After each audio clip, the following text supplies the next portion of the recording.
안녕하세요. 강남산성형외과 최동일 원장입니다. 오늘은 앞트임에 대해서 한번 말씀드려보려고 하는데, 저희 병원에 앞트임에 대해서 가끔씩 문의하시는 분들이 있더라고요. 그래서 유튜브나 이런 것 쪽으로 좀 만들어 보시는 건 어떻겠냐 하신 분이 계셔서 한번 만들어 봤습니다. 이거는 제가 2016년도 7월 달에 예전에 성형외과 전문의들 대상으로 강의했던 내용을 토대로 해서 약간 그 환자분들이 보기 좋게 조금 편집한 내용입니다. 우리가 눈 사이 거리를 얘기할 때 여러 가지 뭐 이렇게 변수를 얘기하는데, 그 중에서 누호에 있는 부분, 여기를 눈 사이 거리라고 얘기를 하거든요. 근데 실제로는 몽고주름이 있으면 여기 앞에 이렇게 막혀 있게 됩니다. 상대적으로 실제 눈 사이 거리는 이만큼 있는데 앞에가 가려져 있죠, 이렇게. 그러면은 요만큼이 눈이 더 있는데 눈이 더 작아져 보이게 되는 거거든요. 그래서 이거를 이렇게 바꿔주는 게 앞트임입니다.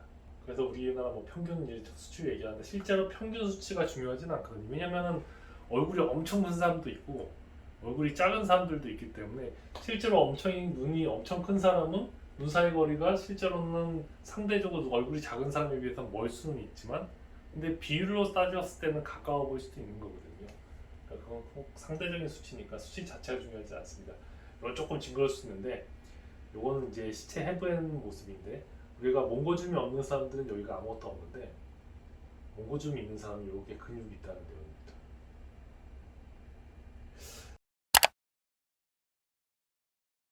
이제 앞트임을 왜 하냐? 그러니까 제가 하는 나름대로의 그 인디케이션이 있는데, 그러니까 수술을 하게 되는 그 환자는 어떤 사람이 수술하게 되냐면, 누호 노출이 많지 않으면서 눈 사이 거리가 많이 먼 사람. 사실 이거는 아주 중요하진 않고요. 뭐 이렇게 눈 밑에가 이렇게 꺾여 있는 그 몽고증이 있으신 분이 있어요.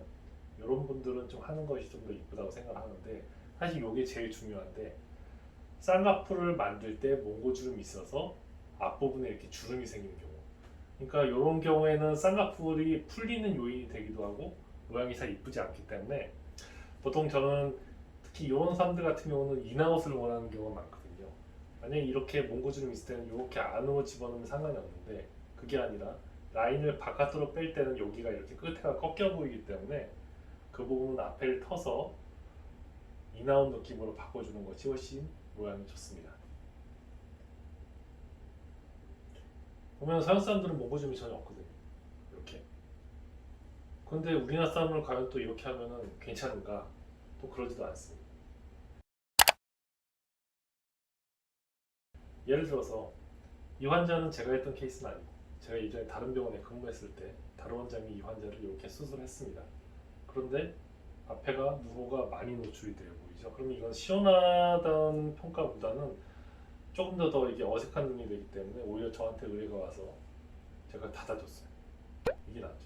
기존에 이렇게 트였던 게 이게 하는 거니까. 그래서 그게 무슨 차이냐? 이건 저의 환자인데 수술 전, 수술 직후 이 실밥 뽑았을 때 모습인데, 이게 빨간살의 누호를 무조건 다 노출하는 것이 아니라 한 70에서 80% 정도 노출하는 것이 훨씬 모양이 좋다고 생각을 합니다. 여기 저게 흉터는 이 부분에 해당하는 것인데, 이 부분은 시간 지나면은 거의 다 옅어져서 잘 보이지 않을 정도이긴 하지만, 간혹 한 달에서 한 석 달 사이에는 흉살이 좀 튀어나온 경우도 간혹 드물게 있습니다. 하지만 시간 지나면 괜찮아지니까 그거에 대해서는 별로 걱정을 안 하셔도 될 거예요.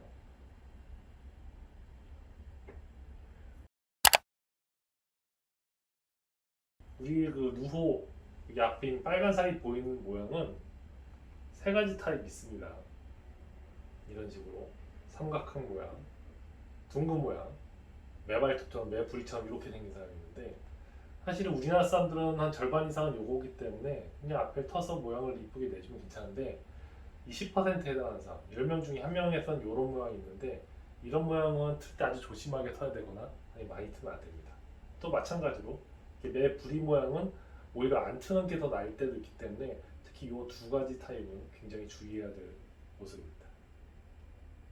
그 타입A일 때는 이런 식으로 앞에 잘 터주고 이나온 모양을 이쁘게 낸 건데, 간혹 드물게 요즘에 위트임에 대해서 물어보신 분이 있더라고요. 사실 위트임은 그냥 만든 말이고요. 엄밀히 말하면 의학적인 명칭은 아닌데, 앞에를 이렇게 터주고 쌍꺼풀을 바깥으로 이렇게 빼주면은 이런 모양이 나는데, 이걸 위트임이라고 많이 표현을 씁니다. 이 B타입 같은 경우는 이렇게 누골을 많이 노출되기 때문에 틀 때 굉장히 조심해야 되는데, B타입일 때는 오히려 약간만 트던지 안 트는 것을 추천드립니다. C타입도 마찬가지로 안 트던지 아니면 이렇게 밴드만 살짝 없앨 정도로만 하는 것이 훨씬 더 자연스러운 모습이 됩니다. 제 개인적인 이상형 모습은 누고가 한 70에서 80% 정도 보이게 이렇게 모양을 내는 것을 선호합니다. 간혹 앞트임 하고 나서 이 흉터에 이렇게 뾰루지가 생기는 경우가 있는데, 보통 이거는 한 3주째부터 한 4개월 이때 잘 생기는데, 요거는 그냥 짜면 됩니다. 이게 왜 생기냐면, 눈에 있는 피지선이 많이 있는데 여기 흉살 있는 부분에서는 그때까지는 그 바깥으로 배출되는 그 모공이 아직 그 성숙이 되지 않았기 때문에 속안에서 보여서 이게 생기는 경우가 있는데, 이건 단순히 짜면 되니까 만약에 이게 생기면은 그냥 병원에 오셔서 짜면 되니까 걱정 안 하셔도 될 것 같습니다. 네, 오늘 준비한 건 여기까지고요. 저희 그 유튜브 채널에 구독과 좋아요 언제나 부탁드리고 알림 설정도 부탁드리겠습니다. 네, 많은 도움이 되셨는지 모르겠는데, 만약에 궁금하신 점이 있으면 저희 병원에 오셔서 꼭 상담 받아보시기 바랍니다. 감사합니다.